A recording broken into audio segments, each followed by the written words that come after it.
Kau harus mengambil risiko. Ia berkata, kita hanya dapat memahami keajaiban hidup sepenuhnya jika kita mengizinkan hal-hal tak terduga untuk terjadi. Setiap hari Tuhan memberi kita matahari. Juga satu saat kita mampu mengubah segala sesuatu yang membuat kita tidak bahagia. Setiap hari kita berpura-pura belum mengalaminya, menganggap saat itu tidak ada beda dengan hari esok. Namun, jika setiap hari manusia sungguh-sungguh memperhatikan kehidupannya, mereka akan menemukan saat magis itu. Saat itu bisa saja muncul ketika melakukan sesuatu yang remeh, seperti menyelipkan anak kunci pintu muka ke lubangnya. Saat itu juga bisa bersembunyi dalam keheningan sesudah makan siang, atau dalam 1001 hal yang bagi kita tampak sama saja. Tapi saat itu ada saat ketika segenap kekuatan bintang menjadi bagian dari kita dan memungkinkan kita menciptakan mukjizat. Kebahagiaan terkadang adalah berkat, namun lebih sering berupa penaklukan. Saat magis membantu kita berubah dan mengantar kita mencari mimpi-mimpi kita. Benar, kita akan menderita, kita akan menghadapi masa-masa sulit, dan kita akan mengalami banyak kekecewaan. Namun, semua ini hanya sementara, tidak akan meninggalkan bekas yang kekal, dan suatu hari kelak kita akan menoleh dan memandang perjalanan yang telah kita tempuh itu dengan penuh kebanggaan dan keyakinan. Betapa malangnya orang yang takut mengambil risiko. Mungkin orang ini tak akan pernah kecewa, mungkin ia tak akan menderita layaknya orang yang mengejar impiannya. Namun ketika orang ini menoleh, dan pada satu titik dalam hidupnya, setiap manusia pasti akan menoleh ke belakang. Ia akan mendengar hatinya berkata, apa yang kau lakukan dengan semua mujizat yang Tuhan berikan dalam hidupmu? Apa yang kau lakukan dengan semua karunia yang Tuhan limpahkan padamu? Kau mengubur dirimu dalam Kau mengubur dirimu di dalam gua karena takut kehilangan karunia-karunia itu. Jadi inilah yang kau warisi, bahwa kau telah menyia-nyiakan hidupmu.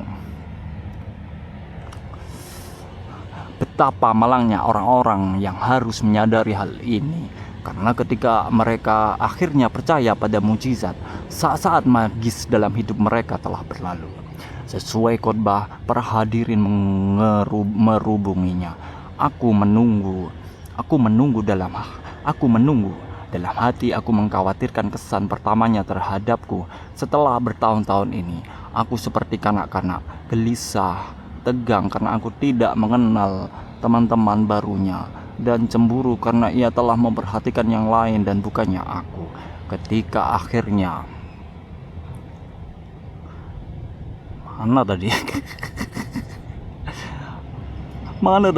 Ketika akhirnya menghampiriku, wajahnya merona. Ia tidak lagi tampak seperti laki-laki dewasa yang mengatakan hal-hal penting, melainkan anak laki-laki yang bersembunyi bersamaku di tempat pertapaan di San Saturio, yang menceritakan padaku mengenai mimpi melanglang buana. Sementara orang tua kami menghubungi polisi, yakin kami telah tenggelam di sungai. Pilar, ia berkata, kucium dia. Aku bisa saja memuji khotbahnya. Aku bisa saja mengatakan bosan berada di tengah begitu banyak orang. Aku bisa saja melontarkan komentar konyol tentang masa kecil kami, atau mengatakan betapa bangga aku melihat dirinya di sana, begitu dikagumi orang. Aku bisa saja mengatakan aku harus segera pergi dan naik bus terakhir ke Zaragoza. Aku bisa saja mengatakan aku harus pergi dan naik bus terakhir ke Zaragoza. Aku bisa saja. Apalah arti perkataan ini? Apalah arti perkataan ini? Sepanjang kehidupan kita ada hal-hal yang mestinya terjadi namun toh tidak terjadi. Saat-saat magis itu berlalu tanpa disadari, dan tiba-tiba tangan takdir mengubah segalanya. Itulah yang terjadi padaku saat itu. Dari semua hal yang bisa kulakukan atau katakan, aku malah melontarkan pertanyaan yang membawaku ke sungai ini seminggu kemudian dan membuatku menuliskan kata-kata ini. Bisakah kita minum kopi bersama? Sambil berpaling menatapku, ia menyambut menyambut tangan dan ditebarkan oleh takdir itu. Aku perlu berbicara denganmu.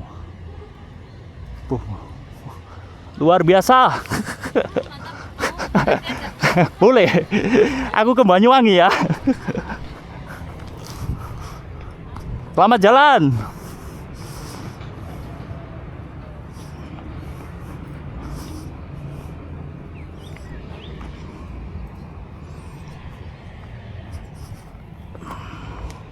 Selesai.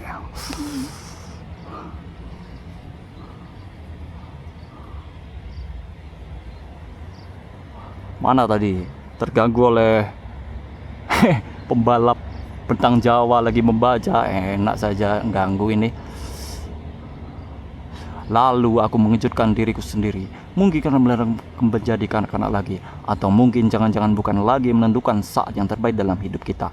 Aku berkata, tapi sebentar lagi mereka akan merayakan perayaan Maria dan dikandung tanpa noda dan bilbao. Aku bisa pergi ke sana bersamamu, lalu melanjutkan ke Zaragoza. Hampir saja aku menanyakan tentang dirinya menjadi calon imam. Pasti ia membacanya di wajahku, karena ia bergegas berkata, "Kau ingin menanyakan sesuatu?" "Ya, sebelum kau tadi berkhotbah, seorang wanita mengatakan kau telah mengembalikan apa yang dulu dimilikinya. Apa maksudnya?" "Oh, itu tidak penting. Tapi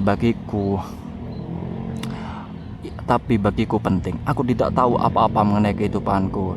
Aku bahkan terkejut melihat banyak sekali yang hadir tadi." Ia tertawa, kemudian ia berbalik untuk menjawab pertanyaan orang-orang. "Tunggu," tugasku, seraya meraih tangannya. "Kau tidak menjawab pertanyaanku. Kurasa kau tidak akan tertarik, Pilar. Pokoknya aku ingin tahu." Ia menarik napas dalam-dalam dan mengajakku ke sudut ruangan. Semua kepercayaan besar, Yahudi, Katolik, dan Muslim, bersifat maskulin. Para prialah yang mendirikan dogma. Mereka menciptakan hukum dan peraturan, dan biasanya semua imamnya laki-laki. Itulah yang dimaksud wanita tadi. Setelah ragu sejenak, ia menjawab, "Ya, aku memiliki pandangan berbeda. Aku percaya sisi feminim Tuhan." Aku mendesah lega. Wanita itu keliru. Tak mungkin laki-laki ini calon imam, karena calon imam tidak memiliki pandangan seperti itu. "Penjelasanmu sangat bagus," aku berkata.